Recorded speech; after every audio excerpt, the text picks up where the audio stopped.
The thing about humans is that we can project our minds into a future that doesn't exist yet. And so what we can do right now is we can sit here, we're in the studio, everything is amazing.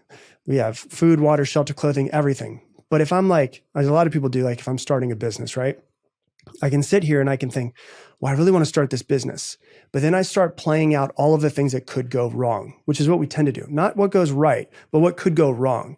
When I project my mind into that future, the crazy part is that my mind and my body are constantly connected. So my brain is sending neuropeptides to my body and creating hormones as if that moment is actually happening right now.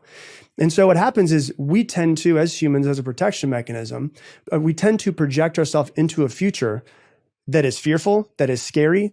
And that fearful, scary feeling usually keeps us in the exact same place.